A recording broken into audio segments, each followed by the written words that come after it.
visualizar exactamente dónde está el daño y cómo es que tenemos la lesión que he comentado. Pero usamos las provisiones pélvicas, que esta es una radiografía anterior-posterior. También tenemos la radiografía de 40 grados, aquí corrijan, no es 40%, es 40 grados de entrada, 40 grados de salida, las proyecciones oblicuas, que son las proyecciones alar y obturatriz, vamos a explicar por qué se llaman así, la tomografía y la resonancia. Estos cuadritos me gustan porque nos dan un poquito de relación, qué es lo que vemos en la imagen radiográfica.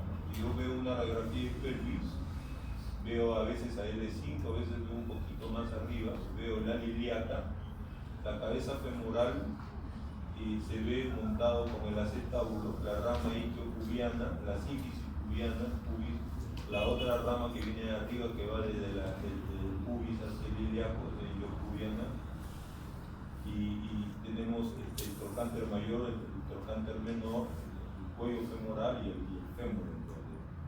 Aquí tenemos la radiografía, donde tenemos una radiografía antero-posterior que traduce lo que estamos viendo aquí.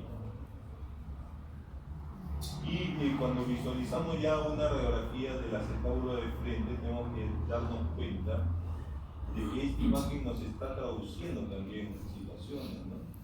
Si yo veo el esquema, este es el labio anterior del acetábulo, que lo veo como una manchita encima de la cabeza femoral, y veo aquí una manchita que me da el labio anterior del acetábulo. Porque el acetábulo es como una esfera, ¿no? Es una esfera incompleta, la mitad, la cabeza sí casi es como una esfera completa, entonces es congruente a la cabeza femoral. Y si se dan cuenta aquí en la radiografía, ¿se ve el puntero allá? Sí se ve el puntero, ¿verdad? Esta mancha que se nota aquí es el labio posterior del acetábulo, ¿sí? Entonces miren lo que ya me está dando la... Y aquí esta es una radiografía anormal, ¿no?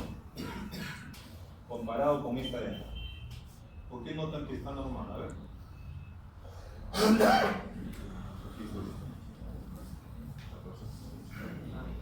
Lo más característico. La cabeza no tiene relación con el acetábulo, ¿verdad? Entonces, esa es una cadera luxada. El sábado he operado uno de estos pacientes justo de la ceja. Y miren esto que está acá flotando. Esta es la ceja posterior rota, que no existe normalmente acá. Entonces, si yo solamente tengo una radiografía con esto, ya analizando, ya puedo yo hacer el diagnóstico. Porque nosotros como médicos no podemos compararnos con otras personas comunes, ¿verdad? Si yo tengo una fractura de fémur, probablemente cuando pase la puerta, el vigilante mira, doctor, ha llegado una fractura de fémur. Entonces, ¿cuál es la diferencia entre él y nosotros? El acetábulo es más fino, ¿no? En el acetábulo ya el vigilante no va a decir en la radiografía. Entonces nosotros tenemos que entrenarnos para detectar estas cosas. Y ustedes, con mayor razón, y a veces yo los veo que son un poquito displicentes en cuanto al estudio. En mi época no había mucho de esto del celular, ni había juegos, ni nada. Bueno, nosotros parábamos estudiando, todo el mundo seguramente que lo habrán dicho. La radiografía de entrada, miren dónde está el foco. Tenemos al paciente, el foco está hacia la cabeza, con una inclinación de 40 grados a la pelvis, y la imagen que nos da es de todo el anillo pélvico. ¿Se dan cuenta? La imagen totalmente diferente de la radiografía AP. Por el contrario, la radiografía de salida, el foco está hacia los pies, con una inclinación de 40 grados hacia la pelvis, y nos permite ver toda esta imagen donde se ve el murciélago característico del sacro, y esto nos permite ver esencialmente la sacroiliaca.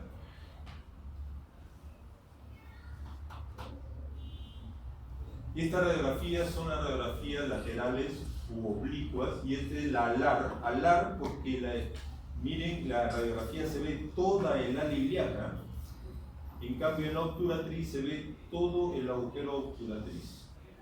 ¿Ve que es simple? La obturatriz, se nota todo el agujero obturatriz, y en la alar se ve toda el ala ilíaca. Entonces, ¿qué nos permite ver? Ahí las estructuras que nos muestran ahí claramente la columna posterior. Esto nos permitía ver el acetábulo antes, cuando no teníamos tomografía. ¿Y cuál es la característica? En la radiografía alar se pone a 45 grados del cuerpo. Noten cómo está el individuo a 45 grados apoyando la extremidad enferma. Y en la obturatriz se enfoca en la extremidad enferma, pero se está apoyando en la enfermedad sana, en la cadera sana, a 45 grados. O sea, si yo estuviera de frente, me daría la imagen de frente de la pelvis. Yo tengo la lesión en la cadera derecha. Entonces, para yo tener la obturatriz, lo que hago es levantar la cadera enferma, pero el foco va sobre esto, y ahí tengo la imagen obturatriz.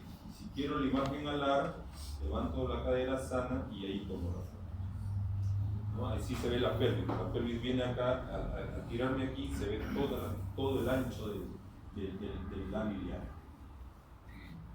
Ojo que puede ser pregunta esa.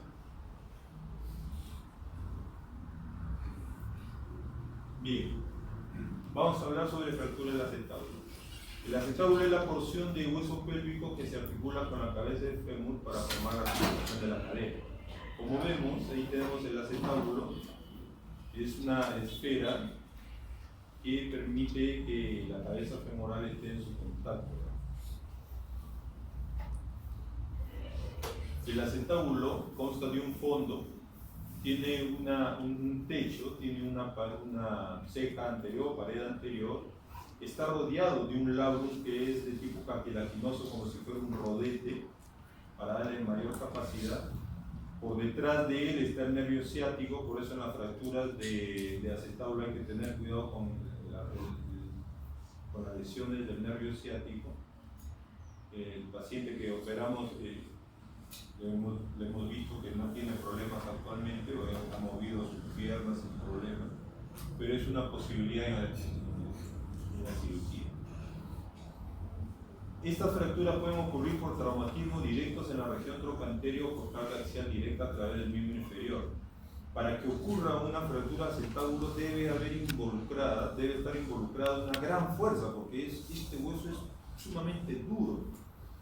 Soporta casi todo el peso del cuerpo, a excepción de los miembros inferiores, pero el acetábulo para fracturarse debe haber una fuerza muy intensa para producirse.